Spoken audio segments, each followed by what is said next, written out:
में शहजाद अकबर साहब इस वक्त हमारे साथ मौजूद है, अपने खसूसी बराए साहब, बहुत शुक्रिया शहजाद साहब हमें ज्वाइन करने के लिए।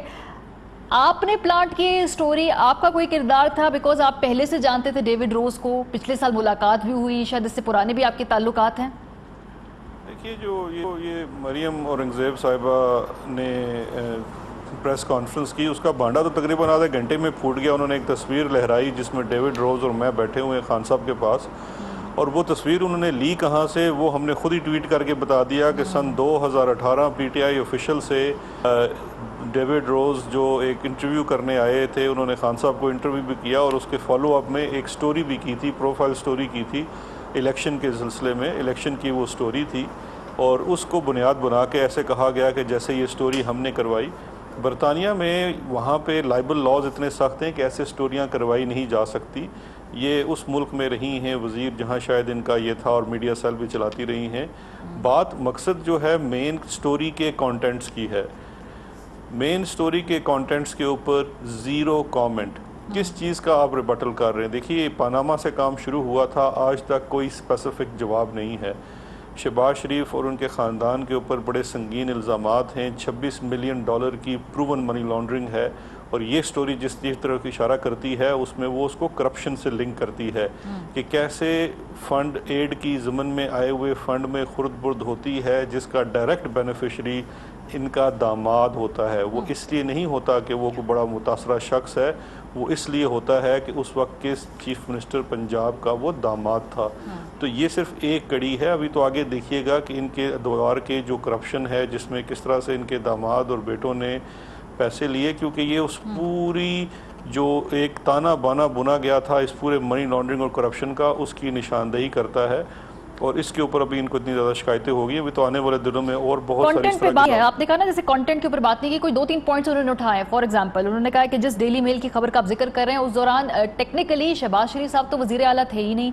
दूसरा, ये उस वक्त विफाक के नीचे थी ये एरा, तो अगर ये फंड्स गए भी हैं तो पंजाब में नहीं आए, ये विफाक के पास गए हैं। तो ये इम्प्लीकेट आप शहबाज साहब को कैसे कर रहे हैं उस वक्त?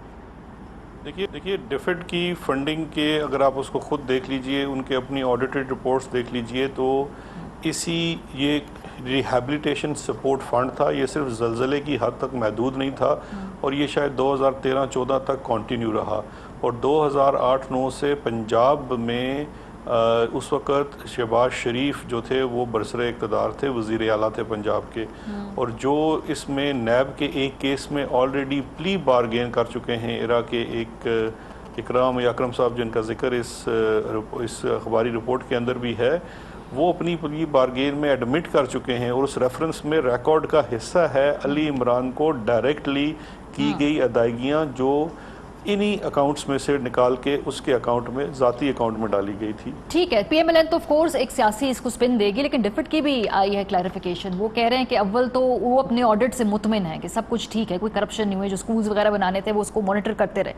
दूसरा, वो कह रहे हैं कोई इतने ठोस शवाहिद उनको नहीं लगता कि उनके फंड्स की खुर्दबुद यहाँ पर हुई है। देखिए, स्ट्रॉन्ग क्या होता है? क्या एक बंदा अगर चौक में खड़ा होकर वावेला करे तो उसको तो स्ट्रॉन्ग नहीं कहते। स्ट्रॉन्ग चीज़ वो होती है जहाँ पे आप रिबटल में कोई एविडेंस पेश करें। आप अगर आज सुबह अडयाला की जेल में चले जाएं या कोट लखपत में चले जाएं, 3-4 हज़ार कैदी एक जेल में वहाँ पे कॉन्विक्ट हैं, सज़ा याफ्ता हैं। आप हर किसी से पूछ लीजिए, वो यही कहेगा कि मेरे साथ ज़्यादती हुई है और मैंने ये जुर्म नहीं किया और ये मेरे ऊपर प्लांट किया गया। तो मैं इनके रिबटल को इससे ज़्यादा महज कुछ नहीं समझता। अगर ये समझते हैं इनके साथ ज़्यादती हुई है और बरतानिया के एक अखबार ने इनके ख़िलाफ़ झूठी स्टोरी की है और उसे करवाने वाला भी मैं हूँ, तो इनके पास बिल्कुल मौका है। वहाँ लाइबल के कवानीन बड़े सख्त हैं, वो अदालत में चले जाएं, चैलेंज करें, लेकिन उन्हें साबित करना पड़ेगा कि इस स्टोरी में की हुई चीज़ें गलत हैं, और ये भी साबित करना पड़ेगा मेरी ज़ात की हद तक कि मैंने ये स्टोरी करवाई है।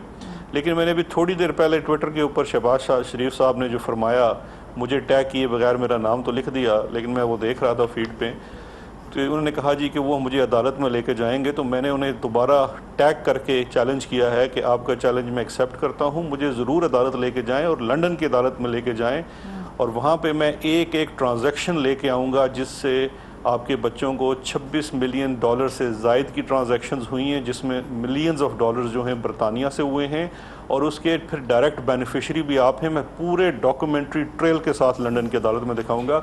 ये मेरा आपको चैलेंज। चलिए, ये तो ठीक अदालती मामलात है, लेकिन यहाँ पर दो ममालिक के दरमियान भी मामलात है। जो इमदाद आई थी, अब इस तरह के स्कैंडल्स अगर सामने आएंगे, मैं नहीं कह रही, ये PMLN वाले कह रहे हैं, बिकॉज वो समझते हैं कि आपने प्लांट कराई है ये खबर, तो उस कॉन्टेक्स्ट में कि कॉन्ट्रोवर्शियल कर दिया आपने दो ममालिक के ताल्लुकात, इमदाद के मामलात को। अगली मरतबा कोई आपको मदद, इमदाद क्यों देगा, कोई फंड्स क्यों देगा, फॉरेन एड क्यों देगा?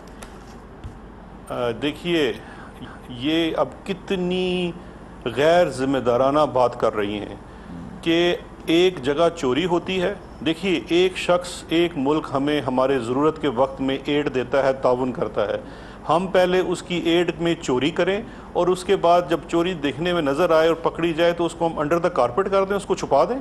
हरगिज़ नहीं। मैं समझता हूँ हमारे ताल्लुकात बरतानिया के साथ मज़ीद बेहतर होंगे कि अगर हम अपने सिस्टम्स ठीक करते हैं और बताते हैं कि जी आपने जो हमें फ़ंड दिया था उसमें से इतने रुपए चोरी हुआ, ये चोर हैं, इनसे हम रिकवरी करेंगे और आपको वापस करेंगे। उससे ताल्लुकात बेहतर होते हैं, उससे आलमी दुनिया का आपके ऊपर एतबार बढ़ता है, कम नहीं होता है। तो this is Mariam's logic, not a logic. राब्ता आपका पहला कैसे डेविड रोज से, बिकॉज उन्होंने तो कहा है कि खबर से मुतालिक ऑफ कोर्स आपको कोट भी किया है, आपके इसमें जिक्र भी है। इनिशियल राब्ता उधर से हुआ, आपने किया, ये क्या थी, इसकी पूरी टाइमलाइन क्या थी? जी बिल्कुल, डेविड रॉस साहब ने मुझे ईमेल की है। ईमेल के अंदर उन्होंने मुझसे कोट मांगा है। देखिए, बरतानिया में स्टोरीज़ जो होती हैं उसका एक तरीकाकार होता है, वो पहले आपसे अपनी पूरी स्टोरी शेयर करते हैं। जब वो आपसे कोट मांगते हैं, मुझसे जब उन्होंने कोट मांगा, मुझे उन्होंने पूरी स्टोरी शेयर की। मैंने उस स्टोरी के ऊपर कमेंट्स भी किए और उस स्टोरी के ऊपर अपना कोट भी दिया, जिसको वो लिखने से पहले एक दफ़ा फिर आपसे प्रूफ रीडिंग करते हैं और वो सहाफ़ी नहीं करता, उस अखबार का दूसरा सहाफ़ी करता है ताकि कोई गलती ना रह जाए। यही पूरा अमल जो है बाकी लोग जो इसमें कोट हुए उनके साथ भी किया गया होगा। सुलेमान शहबाज साहब से भी कोट किया गया होगा। अब अगर वो इस चीज़ से मुनकर हों तो ये और बात है, लेकिन ये पूरे स्टैंडर्ड्स हैं, बिकॉज उनकी एक लीगल वेटिंग भी होती है हर स्टोरी प्रिंट में जाने से पहले। अदरवाइज़ तो लाइबल के कानून सख्त हैं, पेपर को बहुत ज़्यादा नुकसान हो सकता है अगर इस स्टोरी में कोई चीज़ सही साबित ना हो सके। एक और भी की डेविड रोज, उन्होंने कहा कि उन्होंने पाकिस्तान में जो ज़ेरे हिरासत लोग हैं उनसे बात की, गिरफ्तार मुलजिमान से बात की, मुश्ताक चीनी का जिक्र किया है, इसके अलावा कुछ चाय वाले जो दो लड़के थे उनका जिक्र किया है। अब ये क्या इसमें आप लोगों ने फैसिलिटेट किया है उन्हें? बिकॉज अगर ये हिरासत में लोग हैं तो ये किस तरह से कोई आकर इंटरव्यू कर रहा है उन्हें? देखिए, सहाफ़ी जो हैं बड़े उनको तरीके आते हैं मुलाकातें करने के लिए। वो किसी हुकूमत की फैसिलिटेशन के पाबंद नहीं होते।